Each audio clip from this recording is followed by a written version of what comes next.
tight, no drift. Got eyes? Tracking 2 bearing 3.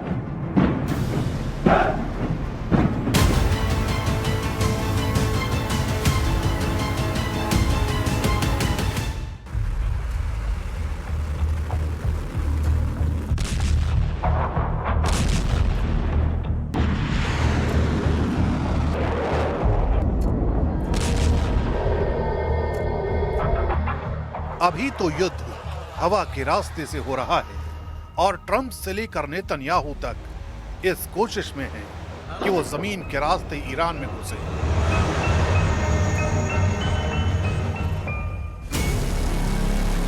Iran झुक नहीं रहा, सरेंडर करने को तैयार नहीं है और लगातार हमलों को अंजाम दे रहा है।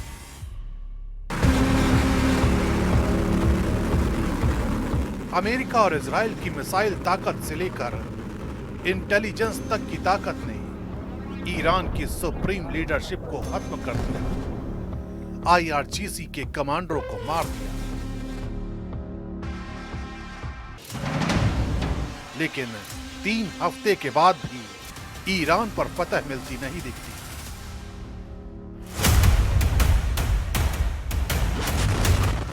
अब ग्राउंड ऑपरेशन की तैयारी है।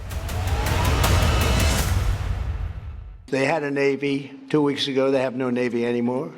It's all at the bottom of the sea. 58 ships knocked down. You can do a lot of things from the air, and we're doing, but there has to be a ground component as well. There are many possibilities for this ground component. Iran भी चुनौती दे रहा है कि आओ जमीन के रास्ते आ जाओ। And is ready to continue the war wherever it may lead and take it as far as necessary. क्यों अमेरिका घबरा रहा है ग्राउंड ऑपरेशन से? इजरायली फोर्स क्यों नहीं जमीन पर उतर रही है? वो कौन सी ताकत है जिस पर ईरान दे रहा है चुनौती?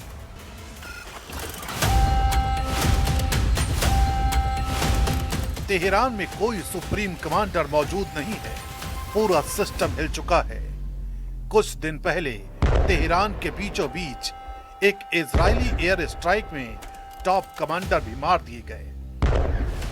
फिर भी वो एक फोर्स है जिसका युद्ध का स्टाइल नॉर्मल वॉर की तरह नहीं है और ये वो डेड आर्मी है जो चलती है तो ना अपना सोचती है और ना ही अपने सामने दुश्मन का, फिर खतरा चाहे जितना बड़ा हो।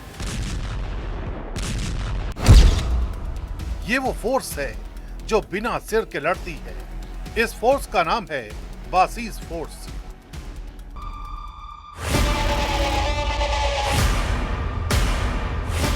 आज हम इस खौफनाक नेटवर्क का सच खोलेंगे। हम जानेंगे कि कैसे ये फोर्स काम करती है, इसके पीछे ईरान सरकार की क्या सोच है और किस तरह से 2026 के सबसे बड़े युद्ध में ये फोर्स दुनिया के सुपर पावर के लिए सबसे बड़े खौफ का सबब बनी हुई है।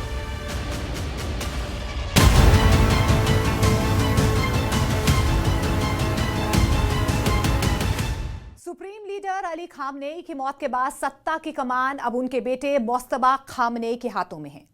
मोस्तबा के पास अपने पिता जैसी मजहबी ताकत नहीं है, लेकिन उनके पास एक ऐसी फोर्स का कंट्रोल है और फुल सपोर्ट है जो मौत का सौदागर कहलाती है और जिसे किसी चेन ऑफ कमांड की जरूरत नहीं है। यानी कि ये हेडलेस फोर्स है जो मोज़ैक डिफेंस पर काम करती है।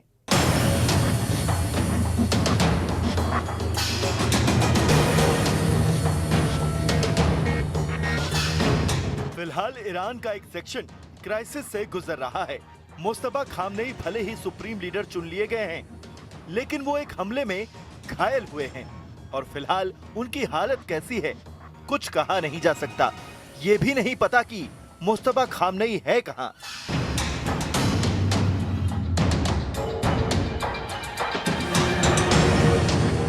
कुछ मीडिया रिपोर्ट्स के मुताबिक मोस्तबा मॉस्को में है, जहां उनकी सेहत को दुरुस्त किया जा रहा है। लेकिन इस बीच ईरान एक ऐसी जंग से गुजर रहा है जिसमें सामने खड़ी है दुनिया की सबसे बड़ी सेना।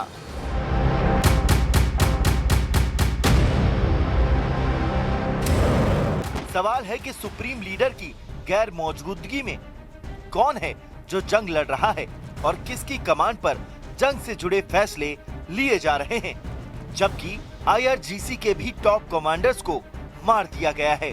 फिर भी ईरानी सेना, ईरानी फोर्सेस किस तरह से ये जंग लड़ रही हैं?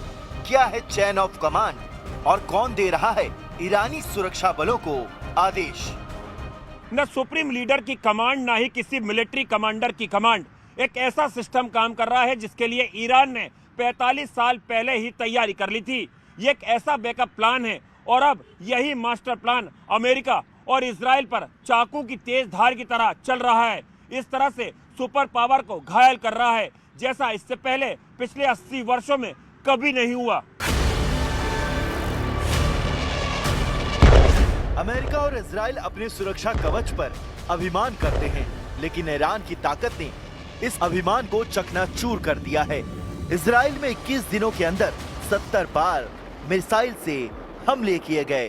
खाड़ी देशों में अमेरिका बेस पर हमले किए और अमेरिका के थार से लेकर पैट्रियट तक और इजराइल के आयरन डोम से लेकर आयरन बीम तक सब बेकार साबित हो गए।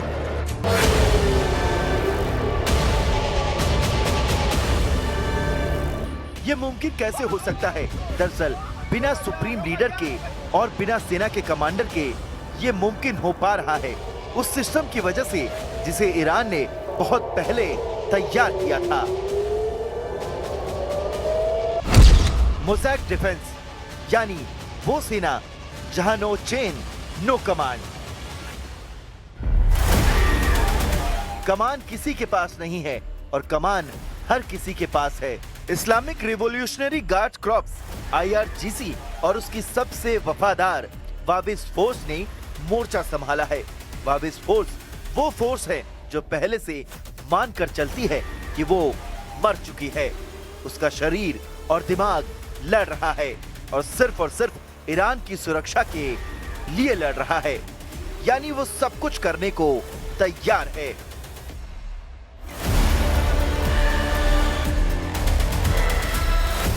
वैसे तो वाबिस फोर्सेस ईरान की सबसे खूंखार फोर्सेस है, लेकिन ये तब और खूंखार हो जाती है जब मोज़ैक डिफेंस एक्टिवेट हो जाता है। तब इस पर कोई कंट्रोल नहीं है। दरअसल मोज़ैक डिफेंस उसी वक्त एक्टिवेट हो जाता है जब सुप्रीम लीडर मारे जाते हैं। इसके तहत टॉप कमांडर मारा जाए या सेंटर से नेटवर्क कट जाए तो पूरा सिस्टम ईरान के 31 प्रांतों में छोटे छोटे टुकड़ों में बट जाता है और फिर हर एक टुकड़े में मौजूद सेना की अलग अलग यूनिट्स आजाद होकर काम करने लगती है और तब तक नहीं रुकती जब तक सुप्रीम लीडर खुद सामने आकर रुकने का आदेश नहीं देते, यानी no chain no command. Israel को पता है कि अगर वाबिस फोर्सेस को रोका नहीं गया तो ये एक ऐसा कभी न भरने वाला जख्म बन जाएगा जो ईरान की फतह हासिल करने के बाद और भी दर्द देता रहेगा। यही वजह है कि इजराइल चुन चुन कर वाबिस के चेक पोस्ट से लेकर कमांड सेंटर, बेस और हेडक्वार्टर पर एयर स्ट्राइक कर रहा है। यहाँ तक कि बहुत ही व्यस्त सड़क पर भी ऐसे हमले करने से चूक नहीं रहा। वाबिस फोर्सेस को खत्म करने के लिए इजराइल ने उसके टॉप कमांडर को खत्म कर दिया। 17 मार्च को वाबिस के टॉप कमांडर गुलाम रेजा सुलेमानी और डिप्टी कमांडर कासिम कुरैशी को एक स्ट्राइक में ढेर कर दिया गया और अगले ही दिन इस्माइल अहमदी, जो वाबिस फोर्सेस के इंटेलिजेंस डायरेक्टर हैं, उन्हें भी मार दिया गया। इजराइल ने सोचा कि ये 3 बड़े कमांडर मारे गए तो वाबिस फोर्सेस बिखर जाएगी। המועצה לביטחון לאומי, לרג'ני, וראש הבסיג' וגוף הדיכוי המרכזי של איראן שממונה על הטבח במפגינים חוסלו הלילה והצטרפו। अब्बासीज फोर्सेस के ऊपर भी कोई कमांडर नहीं है तो बासिस फोर्सेस के अंदर भी एक्टिवेट हो चुका है मोज़ैक डिफेंस प्लान। ये कोई आम मिलिट्री प्लान नहीं है। द सुफान सेंटर की रिपोर्ट के मुताबिक इस प्लान के तहत लोकल बासिस यूनिट अपने आप आजाद होकर काम करने लगती है। उन्हें किसी बड़े ऑर्डर की जरूरत नहीं होती है। वे खुद फैसले लेते हैं और खुद हमले करते हैं। अब वासिस फोर्सेस के ऊपर कोई भी कमांडर नहीं है, तो वासिस फोर्सेस के अंदर भी एक्टिवेट हो चुका है मोज़ैक डिफेंस प्लान। यह कोई आम मिलिट्री प्लान नहीं है। द सुफान सेंटर की रिपोर्ट के मुताबिक इस प्लान की तहत लोकल वासिस यूनिट अपने आप आजाद होकर काम करने लगती है। उन्हें किसी बड़े ऑर्डर की जरूरत नहीं होती। वो खुद फैसले लेते हैं और खुद हमले करते हैं।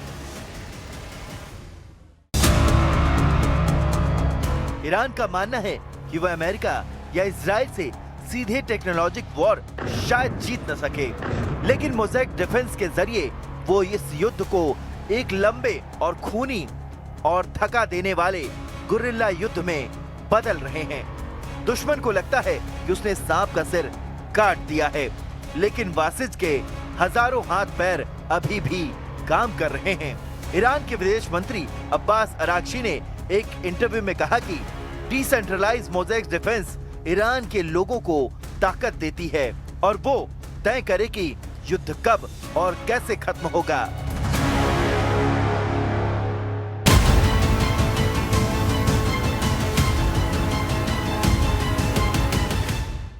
इस कट्टर फोर्स को समझने के लिए हमें ईरान के नजरिए और इसके इतिहास को देखना होगा।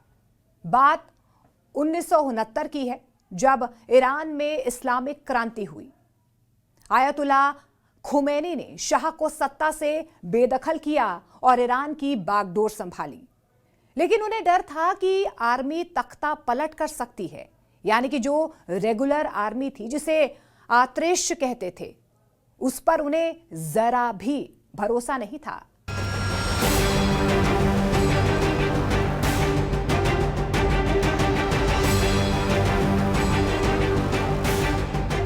इसी डर से खुमैनी ने 25 नवंबर 1979 को दुनिया की सबसे बड़ी आर्मी बनाने का ऐलान किया। ये 2 करोड़ लोगों की आर्मी है, जो दिखती भी है और नहीं भी दिखती, जो एक फौज है और फौज नहीं भी है। समझिए कैसे। आज ईरान की जनसंख्या 9 करोड़ 30 लाख है और इनमें से करीब 2 करोड़ 50 लाख लोग बासिज फोर्स से जुड़े हुए हैं। ये आम लोगों की फोर्स है। साज़माने बासिज ए मुस्तजाफिन, यानी गरीबों और मजलूमों को मोबिलाइज करने वाला एक संगठन, इसी को बासिज फोर्सेस कहा जाता है। ईरान में पश्चिमी सभ्यता को लाने वाले शाह की सरकार गई और खुमैनी और खामनेई ने कमान संभाली, तो उनके सामने एक और मुसीबत आ गई। इराक से सद्दाम हुसैन ने ईरान पर हमला बोल दिया और 8 वर्षों तक ये जंग चलती रही। लाखों लोग मारे गए। इंसानियत ने दूसरे विश्व युद्ध के बाद इतनी क्रूरता फिर कभी नहीं देखी। सद्दाम हुसैन पर आरोप लगे कि उन्होंने ईरान में मासूम लोगों पर केमिकल वेपन का इस्तेमाल किया, जिससे हजारों लोग तड़प तड़प कर मर गए। इनमें छोटे बच्चे भी शामिल थे। ईरान ने अपनी बासिज फोर्सेस को मैदान में उतारा और उनके मेथड्स ने तो पूरी दुनिया को हिलाकर रख दिया। वासिज के लड़ाके खुद को ईरान का रक्षक मानते हैं और अपने देश की रक्षा के लिए किसी भी हद तक जा सकते हैं, बिना किसी नियम और कानून के लड़ते हैं। वासिज के लड़ाके वो इराक के सद्दाम हुसैन या अमेरिका और इजराइल को मानते हैं कि ये ग्लोबल एरोगेंस के खिलाफ एक पाक जंग लड़ रहे हैं और इस जंग में सब कुछ जायज है। बासिज फोर्सेस का ही मोटो है, उनके खिलाफ तुम कितनी ताकत तैयार कर सकते हो, करो। 1980 से 1988 तक चले ईरान इराक युद्ध में बासिज ने अपनी इसी शहादत की फिलॉसफी का सबसे डरावना रूप दुनिया को दिखाया। जब ईरान के पास हथियार खत्म हो गए तो बासिज ने ह्यूमन वेव अटैक शुरू कर दिए। हजारों वॉलंटियर्स, जिनमें 9 से 12 साल के छोटे बच्चे भी शामिल थे, उन्हें बारूदी सुरंगों वाले मैदानों में दौड़ा दिया गया। उनके शरीरों के चीथड़े उड़ गए ताकि उनके पीछे आ रही रेगुलर आर्मी के लिए रास्ता साफ हो सके। ईरान सरकार के लिए ये बच्चे शिकार नहीं थे, बल्कि शहीद थे, जिन्होंने जन्नत की चाबियां गले में पहनकर देश की रक्षा की। आज भी बासिज इसी विचारधारा पर चलती है। उन्हें सिखाया जाता है कि उनकी वैचारिक पवित्रता और मरने का जज्बा दुश्मन देश के किसी भी मॉडर्न हथियार से ज्यादा ताकतवर है। आज इजराइल ने बासिज फोर्सेस की चेन इन कमांड को तोड़कर रख दिया है, लेकिन ये हमले बासिज की उस बुनियाद को नहीं हिला पा रहे हैं जो देश के लिए मर मिट जाने की विचारधारा से बनी है। दरअसल IRGC की एक खूंखार यूनिट सिर्फ बॉर्डर पर नहीं लड़ती, ये ईरान के समाज के रग रग में समाई हुई है। अमेरिका की ब्रेंडिस यूनिवर्सिटी की एक डीप रिसर्च रिपोर्ट ये बताती है कि ये फोर्स ईरान के नागरिकों के दिमाग को कैसे कंट्रोल करती है, कैसे उन्हें समाज के हर हिस्से में फिट कर दिया गया है, जो इंटेल का भी काम करते हैं और जरूरत पड़ने पर विद्रोह कुचलने का भी। बासिज को एक बेहद शातिर टियर सिस्टम में बांटा गया है। सबसे ऊपर है स्पेशल बासिज, ये full time professional IRGC officers होते हैं जिन्हें पूरी सैलरी मिलती है। दूसरे नंबर पर है एक्टिव बासिज, ये वो पेड वॉलंटियर्स हैं जो 45 दिन की कड़ी मिलिट्री और वैचारिक ट्रेनिंग से गुजरते हैं। और तीसरे नंबर पर हैं रेगुलर बासिज, ये कोई भी हो सकता है, एक दुकानदार या स्कूल का छात्र। इनका काम है समाज में जासूसी करना। यूनिवर्सिटी में स्टूडेंट बासिज छात्रों की हर हरकत पर नजर रखते हैं। फैक्ट्रियों में लेबर बासिज मजदूरों पर, और साइबर बासिज भी जो कि इंटरनेट के जरिए विरोधियों की जासूसी करते हैं और नजर नाम के मोबाइल ऐप के जरिए सड़क पर बिना हिजाब के चलने वाली महिलाओं की फोटो खींचकर पुलिस को भेजते हैं। पिछले कुछ सालों में जब ईरान की अर्थव्यवस्था चरमराने लगी और अमेरिकी प्रतिबंधों की वजह से आई महंगाई और बेरोजगारी से तेहरान से लेकर ईरान के अमूमन हर हिस्से में आम लोगों में असंतोष फैलने लगा था, तो यही फोर्स समाज में उठ रही विद्रोह की आवाज को दबाने की कोशिश कर रही थी। और जब भीड़ भड़की तो उसे भी कंट्रोल करने के लिए यही फोर्स खड़ी हुई थी। यानी जिस फोर्स को देश के दुश्मनों से लड़ने के लिए तैयार किया गया था, जिसे पाक मिशन के लिए बनाया गया था, वो एक समय में सुप्रीम लीडर की कठपुतली बन गई। और यहां तक दावे किए जाने लगे कि बासिज फोर्सेस के जरिए नरसंहार किया गया। दरअसल रिक्रूटमेंट के साथ ब्रेन वॉश के लिए ईरान सरकार साले हिंद प्लान चलाती है। ये मस्जिदों में 15-20 लोगों के छोटे ग्रुप्स में बैठते हैं, जहां एक मौलवी या वासिज कमांडर उनके दिमाग में यही बात डालते हैं कि पश्चिमी देशों का पहनावा, म्यूजिक या इंटरनेट एक सांस्कृतिक आक्रमण या पश्चिम का जहर है। ईरान की सरकार के पक्ष में देखें तो बासिज कोई दमनकारी फोर्स नहीं, बल्कि वो इस्लामिक क्रांति को पश्चिमी देशों की बुरी नजर से बचाने वाली ढाल है।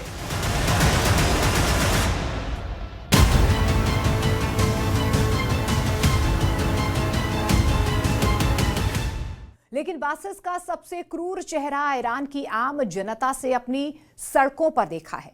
ईरान ने यह देखा है।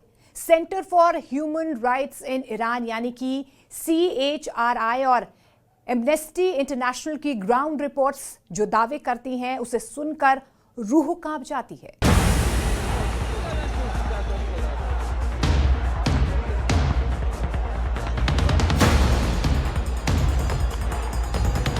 जनवरी 2026 में जब सत्ता बदलने के लिए लोग सड़कों पर उतरे, तो बासिज और IRGC को शूट टू किल यानी देखते ही गोली मारने का साफ ऑर्डर मिला। रिपोर्ट्स में दावे किए गए कि ईरान की सरकार ने इस आंदोलन को कुचलने के लिए इंसानियत की सारी हदें पार कर दी।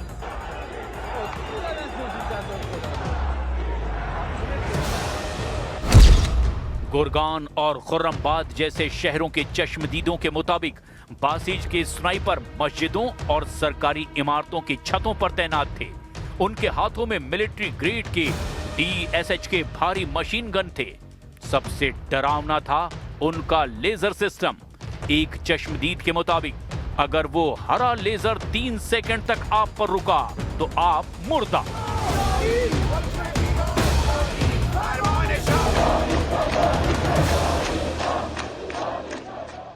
जो विरोध प्रदर्शन खोमनेई के खिलाफ हो रहा था और शाह की सरकार की वापसी की मांग उठ रही थी, उस विरोध प्रदर्शन को तेहरान ने अमेरिका और इजराइल से प्रायोजित बताया और यहां तक दावे किए कि हिंसा फैलाने की साजिश CIA और मोसाद ने रची ताकि ईरान पर हमला करने का बहाना मिल सके।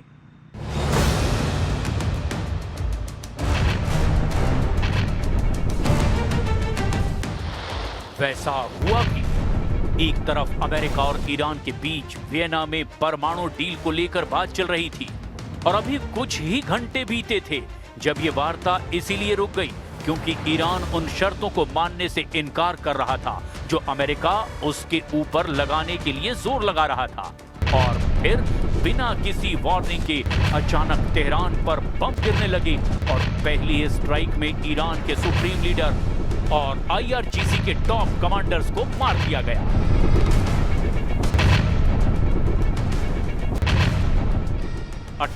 फरवरी 2026 को इस हमले को अंजाम दिया गया और उससे पहले ही इस हमले की जैसे स्क्रिप्ट लिखी जा रही थी, डोनाल्ड ट्रंप ईरान को समझौता करने की धमकी दे रहे थे और साथ ही अमेरिका की संसद में यह भी ऐलान कर रहे थे कि ईरान में आम लोगों का नरसंहार हो रहा है। डोनाल्ड ट्रंप ने बड़ा दावा किया। They cannot continue to threaten the stability of the entire region, and they must make a deal. Or if that doesn't happen, I maybe can understand. If it doesn't happen, it doesn't happen. But bad things will happen. Over the last couple of months with the protests, they've killed at least, it looks like, 32,000 protests. 32,000 protesters in their own. Centre for human rights in Iran का दावा है कि Iran के शहरों में प्रदर्शनकारियों के चेहरों, आंखों और जेनिटल्स पर जानबूझकर बर्ड शॉट गोलियां दागी ताकि युवा हमेशा के लिए अंधे या अपाहिज हो जाएं। जो लोग घायल की मदद करने के लिए आगे आते, बसीज उन्हें भी गोलियों से भून देती। रात के अंधेरों में एजेंटों ने मोटर बाइकों पर आकर सीधे भीड़ को कुचला। रिपोर्ट्स में ये भी दावे किए गए कि अस्पतालों को एक जाल में बदल दिया गया। घायल लोग जब इलाज के लिए अस्पताल पहुंचते तो बासिज और खुफिया एजेंसियों के लोग उन्हें वहां से अगवा कर लेते। जो डॉक्टर्स उनका इलाज करते उन्हें गिरफ्तार कर लिया जाता। दावे तो यहां तक किए गए हैं कि खोमेनी की बनाई वासिज फोर्सेज ने हैवानियत की हदों को पार कर दिया है और नरसंहार के बाद शवों को छुपाने का खेल शुरू हुआ है। करज और केरमान जैसे शहरों ने वासीज में शवों को बुलडोजर से उठाया और अज्ञात गोदामों या कंटेनरों में भर दिया। हालांकि बासिज फोर्सेस ऐसा करके भी विरोध को रोक नहीं सकी। अब वो प्रायोजित हों, उकसाई जा रही हों, किसी साजिश के तहत हो या फिर वाकई महंगाई, बेरोजगारी और कारोबारी नुकसान की वजह से लोगों में गुस्से का सबब बना हो, लोग सड़कों पर लाखों की संख्या में उतरते रहे और ऐसा हुजूम इससे पहले खामनेई के शासन में कभी नहीं देखा गया था।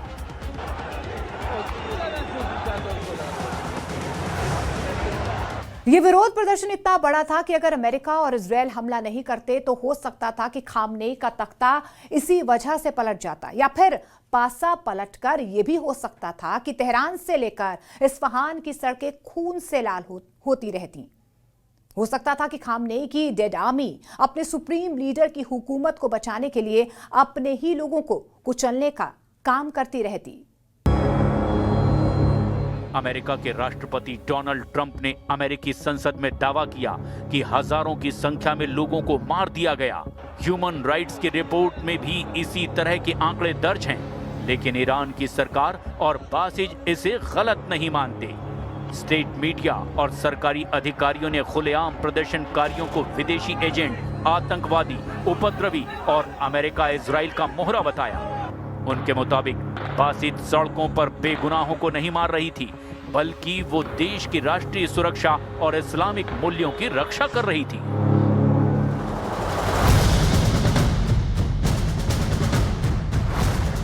ईरान की सरकार ने इसे जायज ठहराया कि ये पश्चिमी देशों के द्वारा रची गई एक साजिश थी जिसे कुचलना उनके धर्म और कानून का फर्ज था।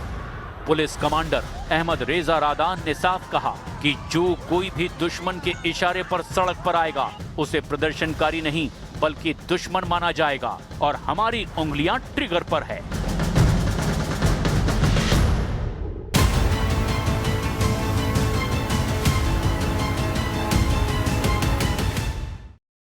बासिस फोर्सेस सिर्फ ईरान में नहीं हैं, ये पूरी दुनिया में मौजूद हैं और साइलेंटली अपना काम कर रही हैं। लेकिन सबसे बड़ी फोर्स ईरान से लेकर गजा पट्टी तक फैली हुई है, जिनकी वजह से ही अमेरिका और इजराइल ईरान के खिलाफ ग्राउंड ऑपरेशन करने से बच रहे हैं।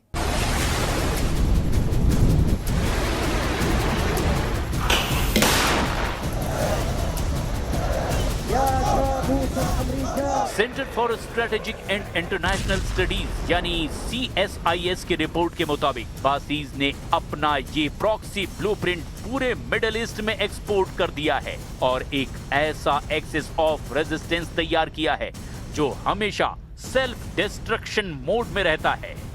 और यही वो सोच है जिसे अमेरिका और इजराइल की हैवी लोडेड किलिंग मशीन भी तोड़ नहीं पा रही है।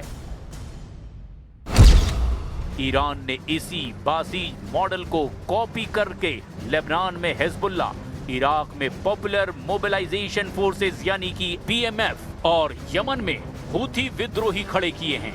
साथ ही फिलिस्तीन में एक्टिव हमास भी इसी तर्ज पर काम करने लगा है और एक समय ऐसा आया कि इजराइल से ऐसे जंग लड़ी कि वो जंग आज भी जारी है। ये ग्रुप्स ईरान को एक ऐसा ग्लोबल पावर देते हैं जिससे वो सीधे युद्ध में उतरे बिना ही अमेरिका और इजराइल को गहरी चोट पहुंचा सकता है। और ईरान ने ऐसा किया भी। वर्षों से इजराइल के साथ प्रॉक्सी वार लड़ रहा है और खाड़ी देशों में मौजूद अमेरिकी बेस इराक और सीरिया में अमेरिकी फोर्सेस के खिलाफ वासीज की कॉपी करके बनाई गई रेजिस्टेंट फोर्सेस लड़ रही हैं। लेकिन 2026 के इस महायुद्ध में बासिज एक बार फिर ह्यूमन शील्ड का सहारा ले रहा है।